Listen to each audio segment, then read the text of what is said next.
স্নায়ুযুদ্ধ, এই স্নায়ুযুদ্ধে যাতে ইন্ডিয়া জোট হেরে যায় সে উদ্দেশ্যে নিয়ে। দেখুন, আমরা প্রচন্ড আত্মবিশ্বাসী ইন্ডিয়া জোট কেন্দ্রে সরকার গঠন করবে। এক্সিট পোল আমাদের আগেই জানা ছিল, মোদি মিডিয়া কি প্লে করতে যাচ্ছে, কিছু কনকটেড এবং ভেস্টেড ইন্টারেস্টেড হয়ে তারা এনডিএ জোটকে দেখিয়েছে একটা ক্লিন সুইপ করার মতো। এবং সে করতে গিয়ে কালকে আপনারা নিশ্চয়ই দেখেছেন, আমি জি নিউজ এবং আজ তকের কথাই বলি, এটা দিয়ে বুঝতে পারবেন। আমরা সবাই জানি হরিয়ানায় 10টা সিট রয়েছে। এখানে বিজেপিকে দেখাচ্ছে হরিয়ানাতে 16 থেকে 18টা সিট বিজেপি জিততে চলছে হরিয়ানায়। সিট কটা রয়েছে? সর্বমোট 10টা। তেলেঙ্গানায় কংগ্রেস কন্টেস্ট করছে 9টা। কংগ্রেসকে দেখিয়েছে 13 থেকে 16টা কংগ্রেস জিততে চলছে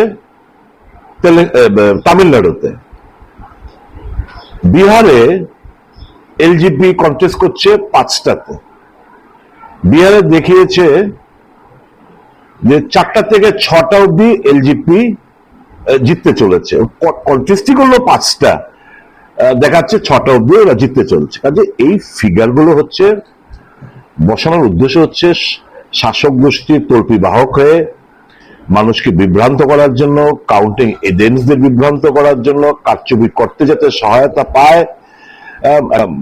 স্নায়ুযুদ্ধ, এই স্নায়ুযুদ্ধে যাতে ইন্ডিয়া জোট হেরে যায় সে উদ্দেশ্য নিয়ে ওনারা করেছেন। কাজে আমরা আমাদের বিশ্বাস রয়েছে এই সমস্ত কনকটেড এবং ভেস্টেড ইন্টারেস্টেড তথ্যের উপরে নয়, আমাদের বিশ্বাস রয়েছে আম জনতার ভোট। কারণ যে নেগেটিভ আমরা তৈরি করেছি ইন্ডিয়া জোট, আমরা আমাদের নেগেটিভ থেকে সরে আসিনি। আমাদের ইস্যু ছিল মানুষের স্বার্থের, মানুষের মনের কথাগুলো, সেগুলো আমরা ইন্ডিয়া ব্লকের যত সব নেতৃত্বরা রয়েছেন আমাদের ওই এজেন্ডার উপরে আমরা কথাবার্তা বলেছি। দুর্ভাগ্যবশত ভারতীয় জনতা পার্টি তারা তার নেগেটিভই ঠিক করতে পারেনি। তারা হিন্দু মুসলমান, মন্দির মসজিদ, শমশানঘাট কবরস্থান, মঙ্গলসূত্র ভ্যান্স, মহাত্মা গান্ধী থেকে শুরু করে এই সমস্ত ইস্যু নিয়ে ওনারা মানুষকে বিভ্রান্ত করার চেষ্টা করেছেন। আমরা যাতে আমাদের নেগেটিভ থেকে সরে আসি, কাউন্টার দেই, ওনারা চেষ্টা করেছেন। কিন্তু আমরা আমাদের মূল ইস্যু থেকে আমরা সরে আসিনি, যেগুলো পাবলিক ইস্যু।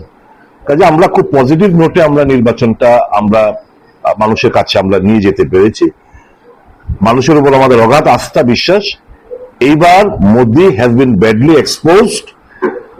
আসল নগ্ন চেহারাটা মানুষ বুঝে গেছে এবং যত নির্বাচন যতগুলো ফেজ গেছে আস্তে আস্তে তার নগ্ন চেহারাটা বেরিয়ে এসছে।